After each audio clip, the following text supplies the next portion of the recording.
All right, y'all. Welcome into the LA Sports Brotherhood. It's me, Brian, here with my brother Matthew. We're here with our last game recap of the 2023-2024 NBA season because the Lakers lost in 5 games to the Nuggets last night. Once they went down 3-0, we kind of felt it.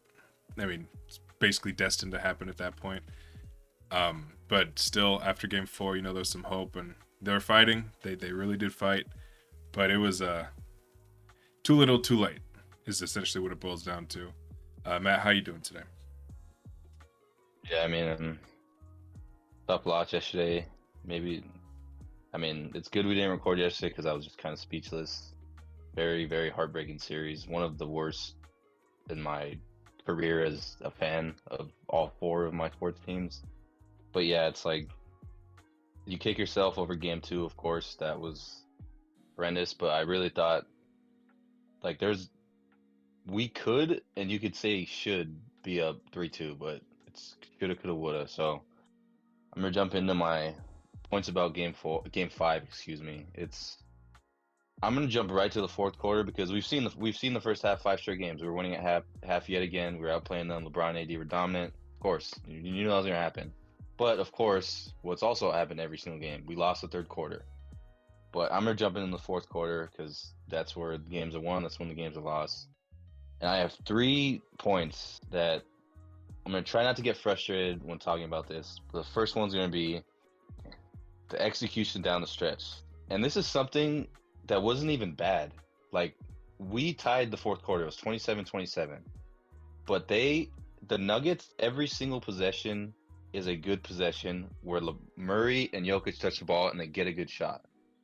They may not make it every time, but they'll get a good shot and they'll run through their best players.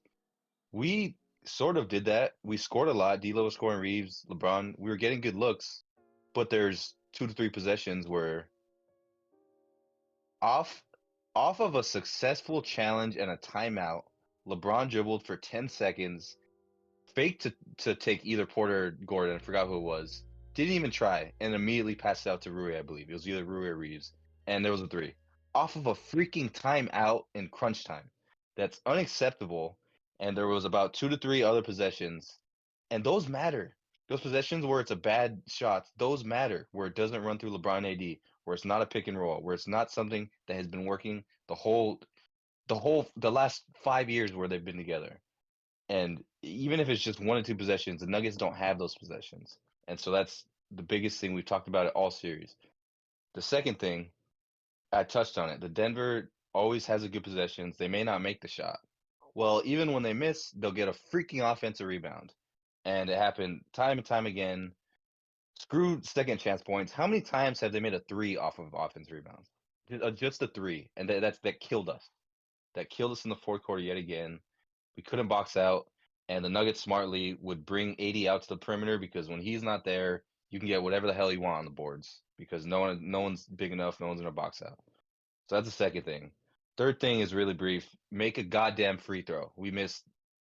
I believe it was 9. I believe it was 10. I'm sorry to get upset, but are you kidding me? We lost by 2 points and we missed 10 free throws, and that hasn't even been a problem this series.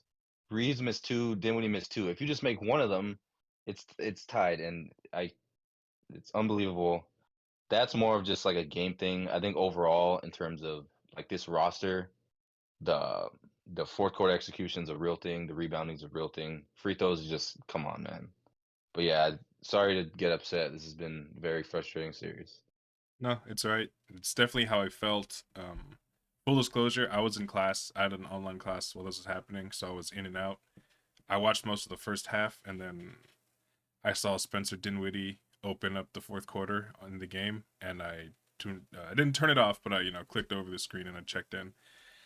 So I'm glad you got to the game. I'll probably leave that for like the technical analysis of the game because I know what happened. Obviously, I was watching, and even frankly, if I didn't watch and I just saw the the game log of first quarter scoring, quarter scoring, and then second half scoring, I would know exactly what happened. And what you're saying is exactly what I would have assumed. I want to talk about the process. You made a lot of great points about like the actual tangible game stuff. I mentioned Spencer Dinwiddie playing in the fourth quarter. He was god awful the entire series. He did nothing to deserve any playing time, and in game four, he got even more minutes than he did usually.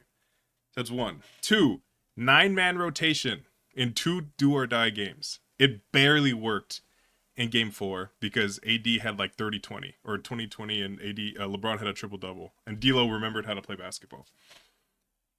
These are the things that are just unacceptable to me from an urgency standpoint. Jackson Hayes is the only bench player that gave us real credible minutes, and frankly, I'm very happy with what he did all season. We'll talk about specific players and whether we want them to come back in future videos. But Hayes was a positive out there, and that was it. Gabe Vincent was a positive influence, but he's so unplayably bad on offense that you can't really give him minutes. Dinwiddie didn't do anything, and he got almost 20 minutes a game. And Prince is Torian Prince. And again, we'll get into specifics going forward, but it's just so that rotation wise, there was no urgency with any type of rotation. Austin Reeves, again, we talked about it in game four. He was one of the four best players that we needed to. He played 30 minutes. He played 1 minute more than Torian Prince. And then even then, he sat too much again yesterday. And maybe it's because he can't handle the running. I don't know what it is, but it was ridiculous. Two, this had no bearing on the game, but it's just so mind-bogglingly stupid to me that they would announce Vando and Christian Wood 2 games before they're even able to play. Jared Vanderbilt very obviously was not capable of playing. This is why he didn't. But somehow Darvin Ham thought it was like an effective bluff. Like, oh, they're going to change the game plan if they think Vando's going to play, so we're going to keep him active. Again, this is a very small nitpick because it changed nothing about the game. He was never going to play because he was in a boot 4 days before. No one is stupid enough to think he's going to actually have an impact. We made a video about it because we kind of had to, because they were trying to goad us into it, like, hey, Vando's going to play. We're going to leak it during the game when we're winning so we can try to build some momentum. I mean, no one's that stupid to think they're actually going to play. But Darvin Ham and the Lakers thought that Denver might be stupid enough to be like, oh, Vando's going to play? Oh, we got to change the game plan. That only happens for players that can shoot the ball. That only happens for Denver doesn't care about our role players. That's like the whole point. And I'm sorry to get so deep into this for a game where he literally would have had no impact whatsoever. It's emblematic of the thought process it doesn't make any sense. There's no coherent thought going into what's going into these things game to game. And then speaking of thought process, I'll go into actual game stuff. 3 possessions in a row in the middle of the second quarter. LeBron 80 pick and roll bucket. LeBron 80 pick and roll bucket. LeBron 80 pick and roll bucket. Timeout. Did not run it again the rest of the quarter. There was 7 minutes left. They didn't run it the rest of the quarter. They went on a run to go up. They did not go back to it one more time. And I don't know if you're talking like some handoff stuff and changing up the looks. The next 3 possessions out of that timeout, after 3 straight effective pick and rolls, and I don't even mean like the AD hit a tough runner. It was layup, dunk, nobody around them. The Nuggets didn't even have to make an adjustment because it was LeBron face up, wing, 20 seconds, kick to Rui 3. LeBron face up, Austin Reeves fake pick and roll, stand, dribble, try to hit a fadeaway. AD post up, jab step, swing to Rui, miss 3. That was it. It was just standing there again and again. And that's why even with AD's injury, which is something we haven't mentioned, and it did change the game, I don't even care. There's no process. There was no respect for the game they were playing because they just went away from everything that worked again. And frankly, I'm glad the season's over. We're going to talk about the way that things are changing. I've never wanted the Lakers to lose, especially not a team like this where despite all of the stupidity, they absolutely could have won a championship if they just made it out of this round. I still believe that, but it doesn't matter. This team was too stupid. It got in its way so much. I just want it to be done. And frankly, I'm glad it is. Sorry to be so negative, Matthew, but that's where we're at. Yeah, I think the last point you got to make is, like you mentioned, the AD injury was huge. I think, as I mentioned, they won the first half, lost the third quarter as usual, and tied in the fourth quarter.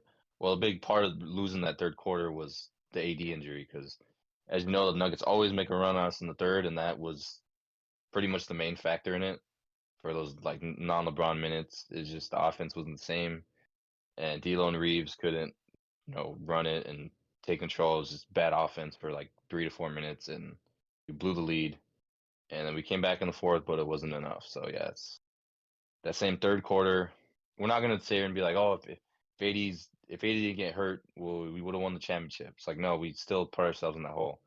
You, but against a championship team, you can't lose games you should win. Game two, you should have had that, because then that accounts for certain stuff like injuries or bad calls. If we took that, 80 gets hurt, like damn it, oh, we could have had that game if he didn't get hurt. Well, it'd be 3-2 now and a chance to go back to LA.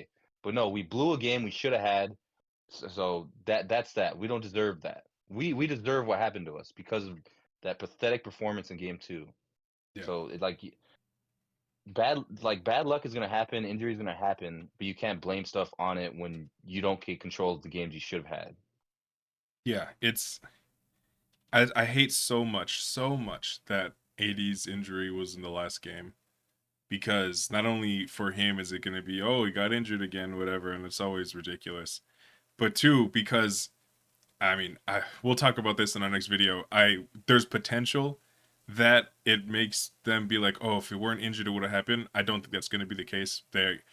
Shams already had Darvin Ham is getting fired article, like full article, not just a tweet. He had it pre-written, so whenever they lost in the playoffs.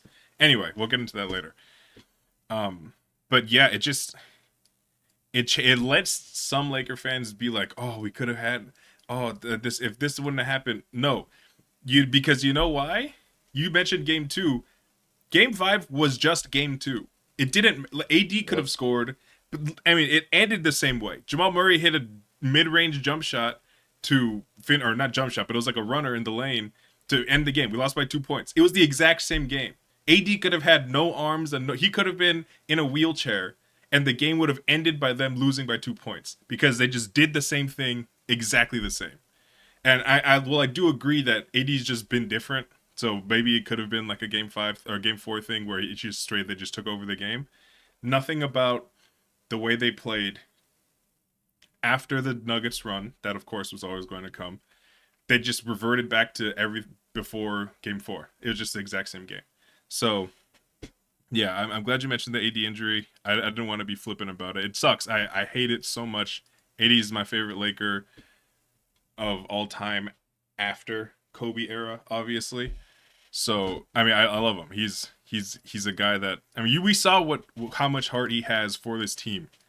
If he was Yeah, not here, it would have been way different in this series. Even though they lost in 5 games. yeah. Just real quick, we have to say this about it. He's the second best player in the playoffs. The other one he was playing against. He had to account for the best player in the world. He had to defend him every possession and anchor the entire defense with bad perimeter defenders. He had to get every single goddamn rebound because he was the only one who could rebound against Gordon, who's 6'10", jumps out the moon, and Jokic. He had to get every rebound. He had to defend the best player of all time, and he still gave 30 every single Yeah, he game. was the leading And then scorer. and then when he gets hurt, he's grabbing one-armed rebounds because he's the only one who could in the fourth quarter. So he's the he's the Lakers right now. He was the second best player in the playoffs. It sucks he got hurt, and he's down that path to be a Laker legend. Besides how much all the old heads and everyone hate him because the injuries, he's one of the best players in the world. Yeah. So I mean, hopefully we'll get him a team that makes like reflects that and allows him to. I mean, actually, no, it doesn't even matter because last year we made it to the conference finals and he was clearly the best player, but he scored 14 points 2 times, and when he got 10 stocks, so it didn't count. Yeah, there's nothing any AD can do to make the greater media care about him. Frankly, it kind of seems like there's nothing he can do to make 50% of Laker fans respect him. So it doesn't matter, and we know he doesn't care about that. But he cares about this team. He cares about the franchise, and it's very clear. He gives everything for us every single night. And I'm not gonna do an end of season kind of recap without mentioning that. But yeah, we'll be back with a bunch more. Actually, honestly, we want to see a lot of changes, and we're gonna address a lot of things that are going on with the team. But yeah, Lakers season is over. We'll be back with some more stuff, including like a 2025 season preview, what we need to change type thing. That'll be the first vid, and be a lot coming more after that. So thank you for watching, and go Lakers.